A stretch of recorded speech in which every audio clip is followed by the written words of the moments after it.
After 10 years in hiding, I finally emerged, only to find the story had ended long ago.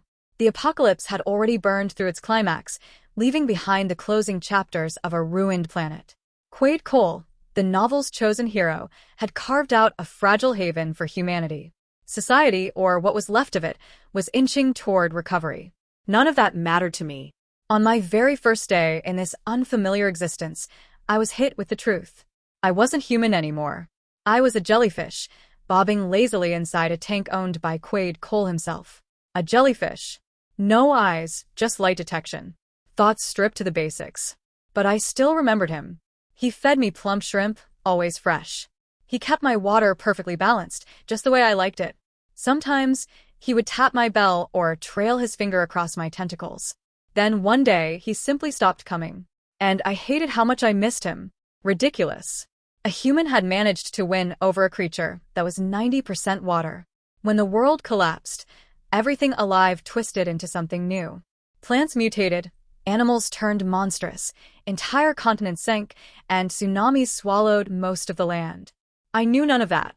All I knew was that one day, my little tank suddenly stretched into an endless space, large enough for me to drift through the entire house. Everything was fuzzy at first, but shapes sharpened over time. Furniture, walls, broken windows.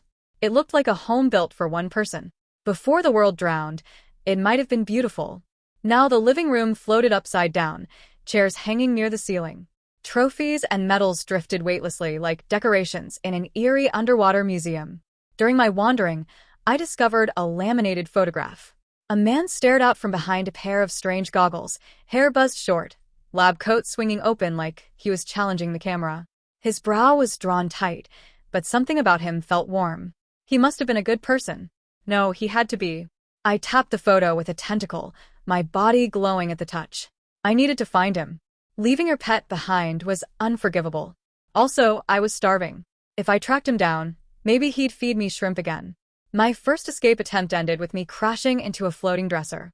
My bell throbbed for an hour. The ocean outside was brutal. Far too dangerous for a wobbly little jellyfish. So, I forced myself to transform. I focused every drop of energy into shaping water around myself, stretching it into something resembling a human form, translucent and shimmering like a mirage. It drained me, left my stomach twisting with hunger. Pushing aside thick mats of algae, I slipped out of the broken window and into the drowned world beyond.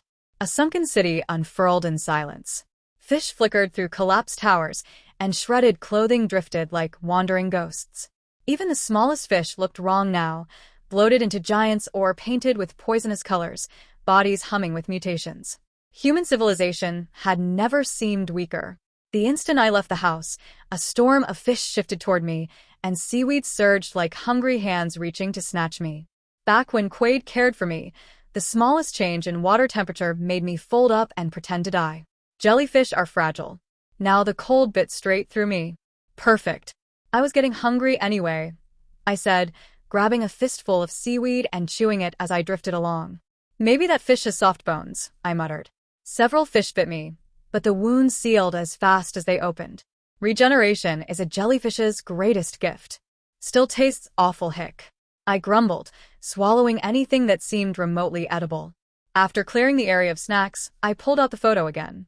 On the back was an address. His workplace. I perked up, stuffed the photo away, and set off. Inside a monitoring room far from the dead zone, a man studying a radar screen stiffened. "Captain Cole, another energy spike from Zone Z," he said. "This place has wiped out every reconnaissance team we've sent. But the danger rating just dropped." No one looked relieved. A familiar cold voice replied, "It might mean a newly awakened apex creature. Once it stabilizes, it will rule everything around it. Prep for deployment." Quaid Cole watched the screen, lashes lowering, shadow falling across his cheek. "Return to base. Now." Quaid's old workplace had also drowned. Not a single person remained. My stomach growled. Then a waterproof radio crackled behind me. "Broadcast number 27803, crackle. Year 30XX. To any remaining humans, do not lose hope. Crackle, head east. The base is still operational. We are conducting search and rescue." That was all I needed. I tightened my grip on the photo.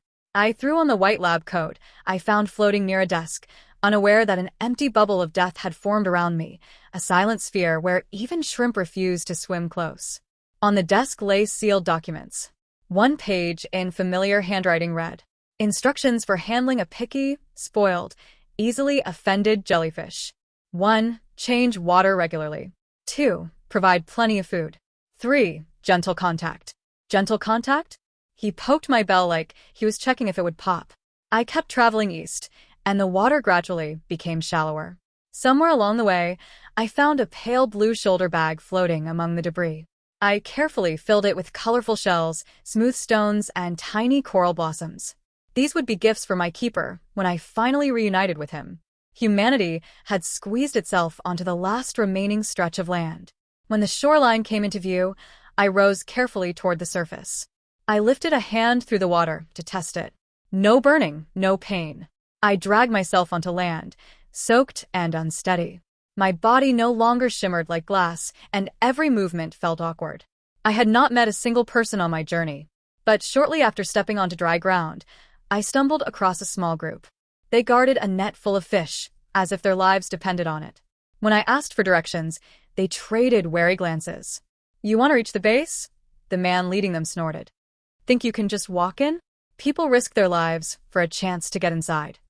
He was about to continue when the woman beside him nudged him gently. She offered me a soft smile. "Why not come with us? We're going that way too. It's safer if we travel together." I nodded. "All right." That night, whispers floated from behind a clump of trees. "Are you blind? She came here alone. Anyone who makes it this far has to be carrying something valuable. And look at her. A girl like that sells for a fortune. With the money, we could buy our way straight into the base. We starve her for a few days, and she won't fight back. Easy payday."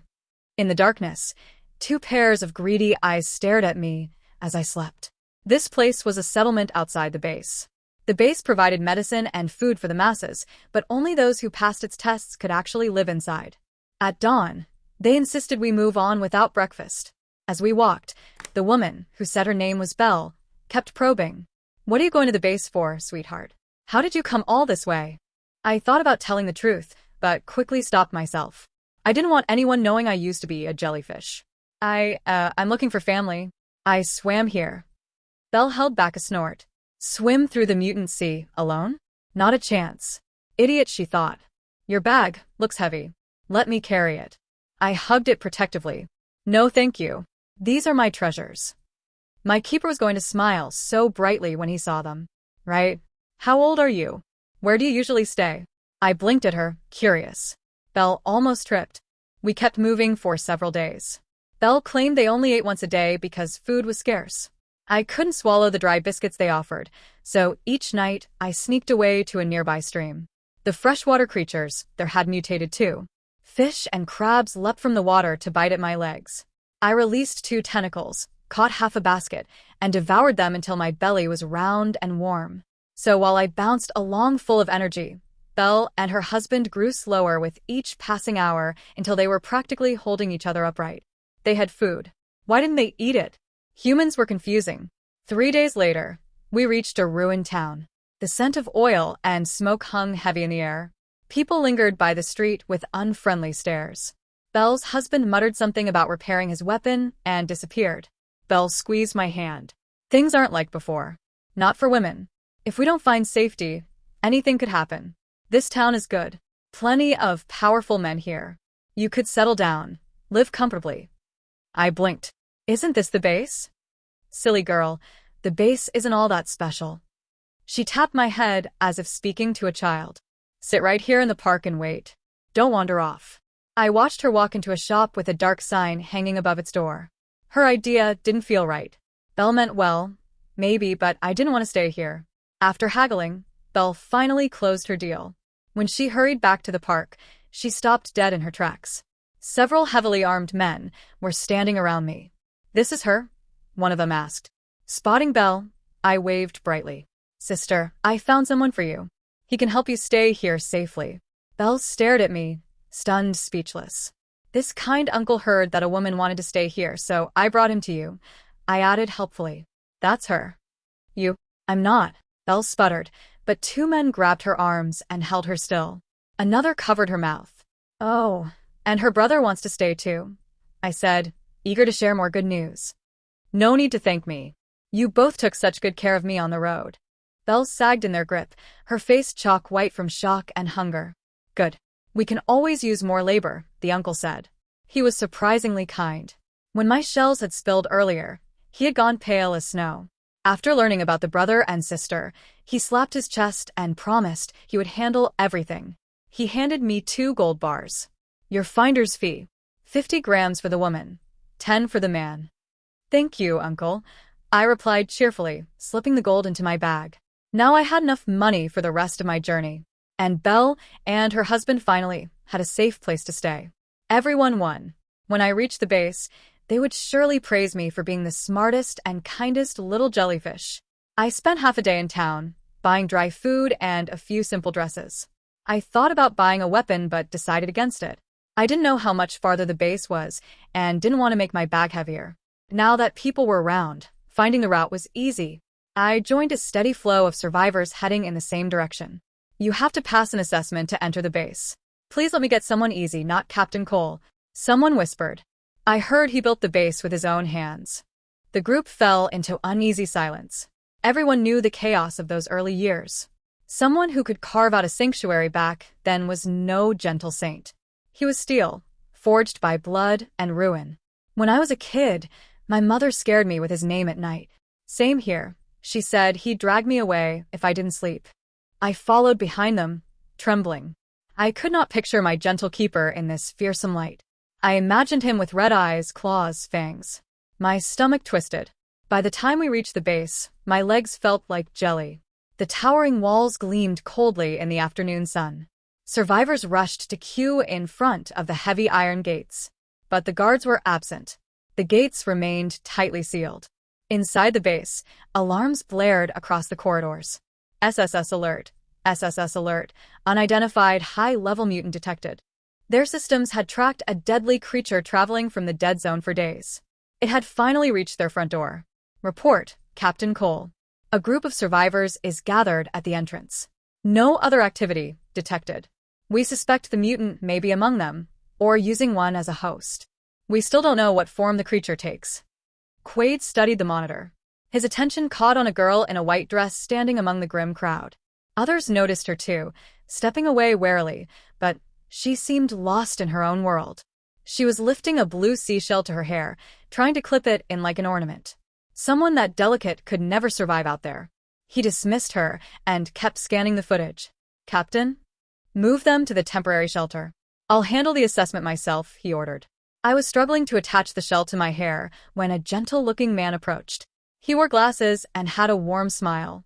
Here, let me help you. He looked familiar, but I couldn't remember from where. Thank you. Do you know what's happening? Who will be checking us? He thought for a moment. Could be Quaid Cole himself. Just as he said this, the iron gates rumbled open. The guards led us into a wide courtyard. A figure stepped onto the platform above. A sharp haircut, stern features, and a new scar slicing through the edge of his eyebrow.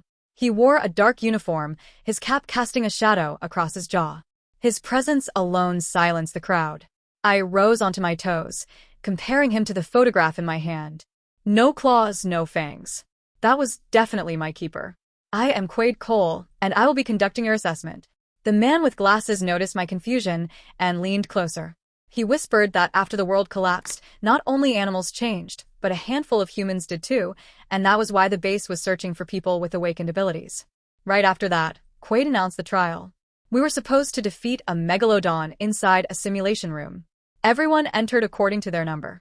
I was at the very end, which meant a long wait. My backpack felt heavier than usual. I suddenly remembered something and hurried upstairs. A guard stepped in front of me. Where do you think you are going? I need to speak with your captain. Let her come through, a familiar voice said. The moment I saw him, my spirit shot up. I finally found you. I've been trying to reach you for so long. Quaid frowned at me like I was an alien. Do not try to get close to the examiner. His tone was so icy that the girl behind me practically froze. I lowered my head and carefully placed my treasures on the ground, conches, smooth stones, pink coral flowers, and the colorful shells I had collected in the ocean. I am not trying anything. These are just things I found. I wanted to give them to you. I quietly slipped a photograph under one of the stones, turned around, and dashed down the stairs before he could scold me again. Behind me, Quaid stood still, staring at the small pile with a stunned expression. I could not understand how he had turned so cold. He had abandoned me without a single shrimp to eat, and now he would not even say sorry. Stop. I pretended not to hear and ran faster. Back in line, more screams echoed from inside the simulation room. The first one to emerge was the man with glasses. Blood dotted his lenses, yet he wore a strange smile. That was when his identity finally clicked. Liam, the future villain of this post-apocalyptic story. I should have recognized him at first sight. But 10 years floating in a tank without books, human voices, or any real contact had dulled my mind. I had almost stopped thinking like a person. Only after the apocalypse freed me from the aquarium did my old instincts slowly return. In the original story, Liam was the hidden threat behind everything. He had a cult of followers, frightening mutated powers, and no one knew who he truly was. In the ending, a traitor pushed him into the sea, and everyone believed he died. Liam sat beside me and gave the platform a glance. He removed his glasses to clean them, smiling lightly. Do not panic. I am not sure what your ability is, but the megalodon in there has one flaw. This did not look like a villain at all. He was acting like an overachiever sharing tips before an exam. My eyes sparkled. He cleared his throat, clearly flustered. Every 90 seconds, it hesitates for a moment. You can strike then or lure it toward someone else. He peeked at my thin arms while I scribbled down notes. If you feel you cannot handle it, just surrender. I will find a way to help you in. One candidate after another staggered out, bruised and shaken. Eventually, my name was called. Inside the simulation, a huge tank of seawater filled the room. I jumped in with pure joy. It had been ages since I felt the ocean around me. Power surged through me like a long-lost heartbeat. Then I spotted my target. A tiny pufferfish, no larger than my palm. Where was the megalodon? I poked the small fish. It puffed up into a prickly little ball. After playing with it for a while, I swallowed it whole. The battle ended in 5 minutes. Part of me wished it had been the giant shark. At least that would have been a proper meal. Why did my test change? Still, I passed the first challenge, although with the lowest rank possible. There were 2 requirements to join the base: combat skill and a professional specialty. Doctors, engineers, anyone with technical knowledge could qualify through the second evaluation. 3 hours later, a very discouraged jellyfish handed in a completely blank form. A subordinate held it up. Captain Cole, this page is empty. She is honest, Quaid said. Better than those who pretend to have skills they do not have. The subordinate checked the combat results. Her fight was only rated 1 star. The strongest this round is the man with the glasses. Liam. He must be the dangerous mutant. Quaid did not respond. He was watching the recordings of every battle. Before he could finish, screams exploded from outside. The megalodon had broken free, tearing its containment apart. Water and blood rushed into the hall. The creature had evolved again. Locked up for too long, it had become unbelievably vicious. 3 people died in less than a second. Liam grabbed my wrist and dragged me toward the exit. Move. It is stronger than before. If this keeps going, no one will survive. Chaos echoed everywhere. Moments ago, everyone had been dreaming about joining the base. Now they were dying where they stood.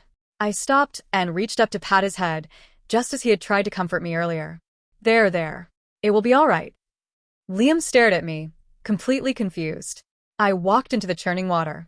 Closing my eyes, I let the familiar power rise. Translucent tentacles burst from my back, ripping my dress as they spread out. They wrapped around the colossal shark with crushing force. A single command, a sweep of my hand. The megalodon was torn apart until nothing remained but scraps of flesh drifting in red water. See. All done, I said cheerfully, pulling my tentacles back in. When I turned, Quaid, Liam, the soldiers, and the remaining candidates were frozen with shock. They were staring at me like I was a creature that should not exist. A moment later, a large reinforced cage slammed down from above, sealing me inside. A soldier reported loudly, "Containment successful. Highest threat level secured." The briefing room buzzed with disbelief. It isn't human. That thing was intelligent. Humans cannot evolve into this, a soldier barked. And even more terrifying, it might be plotting something. If this is a new apex species, it could displace humanity completely, another added. The scientist at the table immediately objected. We can't just kill it. This is an extraordinary opportunity to study a completely new form of life. Think of the research potential. Amid the panic, Quaid Cole remained eerily composed. It's just a child, he said firmly. Before the Megalodon incident, it showed no signs of aggression. But that's exactly why it's dangerous. How do we know it wasn't planning something before revealing itself? A junior officer argued. If it had a plan, it wouldn't have needed to show itself now. Quaid replied, scanning the room. He had built this base with countless sacrifices. Risk was not tolerated lightly. I will take full responsibility for her. No one interferes. Anyone unwilling can leave. With that, he left the room, his decision absolute. The remaining staff exchanged uneasy looks. Then the scientist nodded. You're right. Fear cannot drive our decisions. It is intelligent, which means it may be able to communicate. It could cooperate if we approach it correctly. Inside the containment cage, I scratched furiously on the walls. Keeper's Revenge Notebook. XXXX. Reasons I must punish him. 1. He ignored my presence. 2. He locked me in a cage. 3. He ruined my dress and didn't replace it. 4. He abandoned me 10 years ago. I plan to add every past offense. Since when did I dislike your presence? I spun around. Quaid stood there, holding a tiny conch. You're the jellyfish I used to care for, aren't you? I glared, still angry, and refused to answer. Quaid sighed. We detected a danger signal. We didn't know it was you. I don't want to be trapped here. He just nodded. Fine. Humans always lie, I muttered. I am not lying, he said, lifting me gently. I raised you. I know how to care for you. They fear because they do not understand. I wiped my nose on his collar. People stared as we walked out, and I felt completely mortified, captured, then carried like a child. Put me down. I can walk. No, he said, examining my ruined dress. Sometimes, Quaid could be stubborn. I gave up to avoid further embarrassment. He guided me to an elevator that descended to the base's deepest level and left me in what appeared to be his private quarters. Change clothes. I'll wait outside. A subordinate peeked. You're just letting her out? Do you think that cage could hold her if she wanted to ride on it? Quaid replied. The man nodded, finally understanding. I searched the closet. No women's clothing. Seriously? Couldn't you have a secret cross-dresser outfit or something?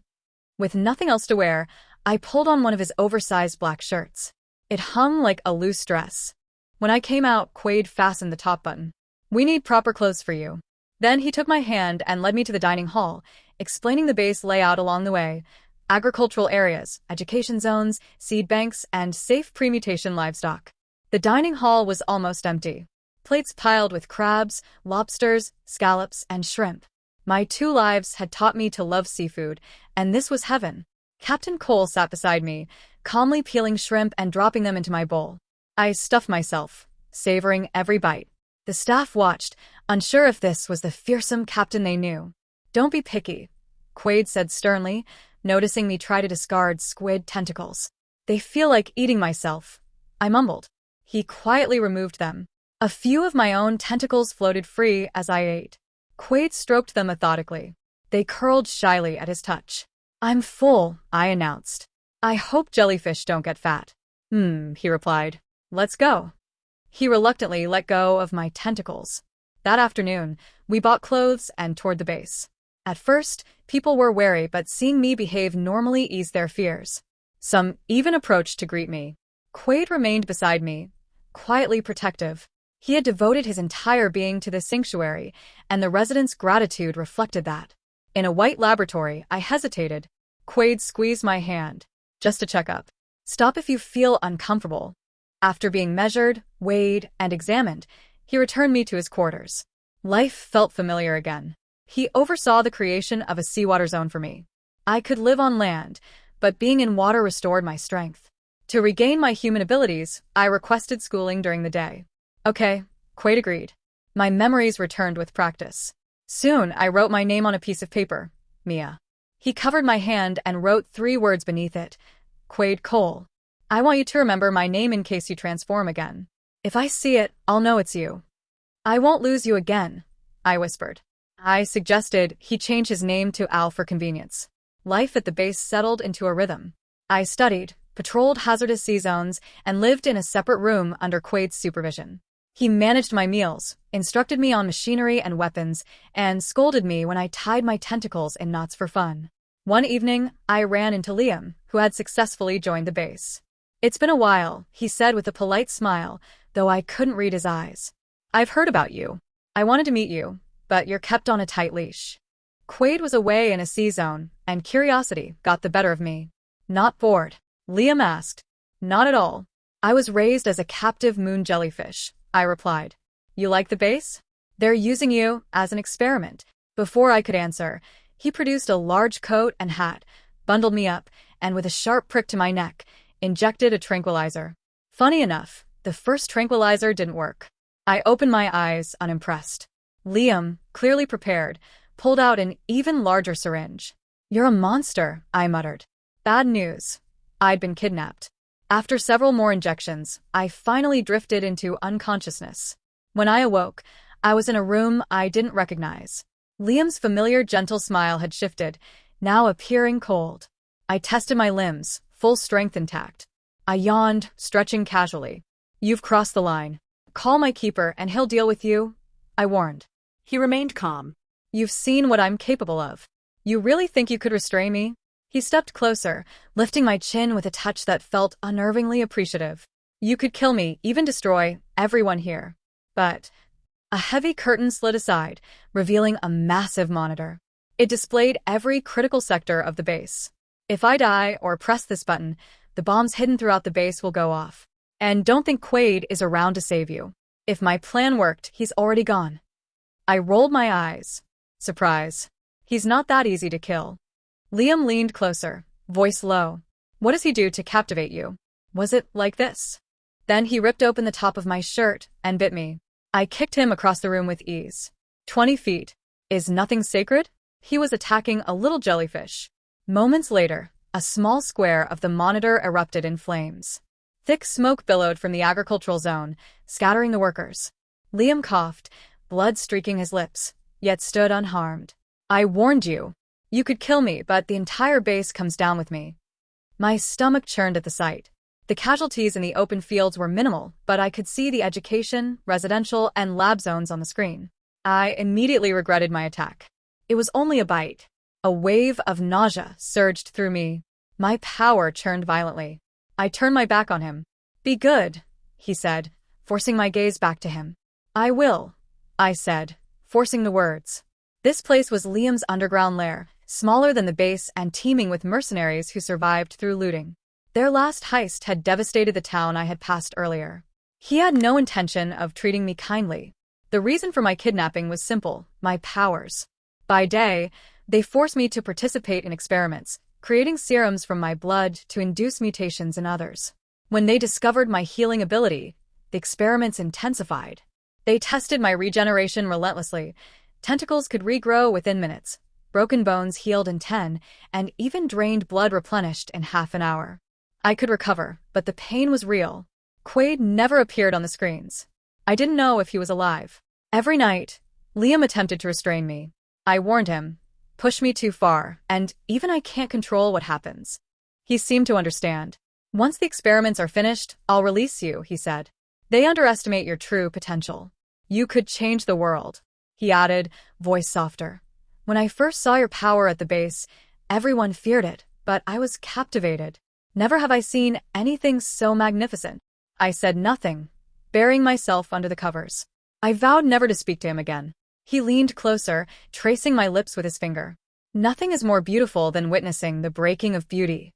I bit down hard enough to draw blood. He paused, pulling his hand back, unfazed. He held me again, gently. "Sleep." Things started to click when I realized some of the monitor footage was on a loop. If I hadn't been so meticulous, I might have missed it. Today's feed was showing scenes from last Wednesday. I lowered my eyes. Could he still be alive? I had to find those detonators. Then I saw him, Quaid, in the underground lab. He looked like he'd risen from a battlefield strewn with corpses. Behind him, his soldiers clashed violently with the kingdom's mercenaries.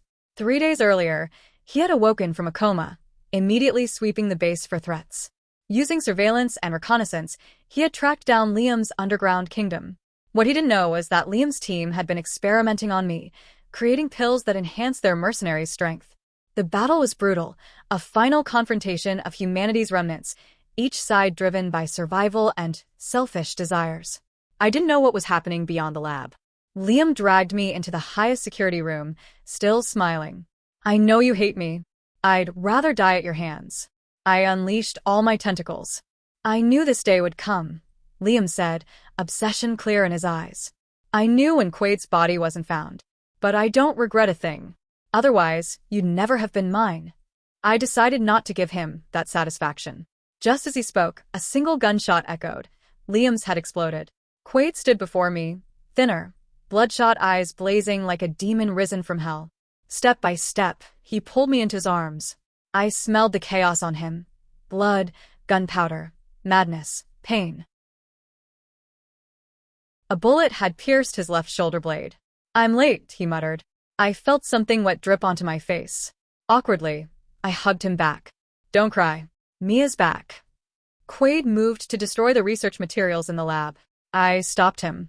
These experiments, the data, maybe the basis scientists can still learn from them. Maybe it could help with the animal mutations someday. I had endured enough suffering for it all to be meaningful. Okay, he said, glancing at the logs before firing a few more rounds into Liam's corpse. I sighed. Fine. Quaid held me and guided me out, stepping over the aftermath. Fallen mercenaries. One researcher lying in a pool of his own blood with a single pill nearby. I'm taking Mia home. Moments later, Liam's final bomb detonated beneath his throne. The base had suffered structural damage, but most people had been evacuated. A few traders who had aided Liam were dealt with. To help me recover, they repaired the seawater room. I spent a week in my jellyfish form, feeling reborn. Quaid would visit, though his fingers wrinkled from being in the water so long. Still, he insisted on soaking with me, even bringing fish and shrimp. Eventually, I changed back to human form. You should get out. You're wound, I warned him. I'm not leaving. Every time I close my eyes, you're gone, he said, voice hoarse. After 2 weeks, I felt almost fully restored, perhaps stronger than before. I returned to my old room. During reconstruction, everyone learned what had happened and recognized I had been acting out of concern for the base's safety. By unanimous vote, I became head of the aquatics department. The base's defenses were upgraded, and Quaid's title shifted from Captain Cole to Keeper Cole. One day, in the education zone, we read The Little Prince. I rushed to ask Quaid if he liked it. He was mid-steaming crabs and braising fish, paused thoughtfully, and nodded. Do you know my favorite part? He asked. The fox asks the little prince to tame him. But wasn't the little prince tamed by the fox as well? He leaned down and kissed me gently. Do my tentacles get kisses too? I asked. I giggled and nodded, watching them unfurl in delight. Extra. Apocalypse Year 12, October 9th, new boss arrives. She's great, doesn't care about deadlines, just sneaks shrimp from the cafeteria. October 10th, boss isn't always sure if she's human or jellyfish. Quaid vetoes some of her more extravagant name ideas. November 11th, Singles Day in the Apocalypse. Boss eats lunch, takes a nap with Quaid, ignoring the scowls of single staff. November 12th, questions about their reproductive compatibility result in 3 days of duty for the inquiring scientist. December 3rd, base prepares for a wedding. Boss worried about rings for each tentacle. Quaid reassures her. Her eyes light up.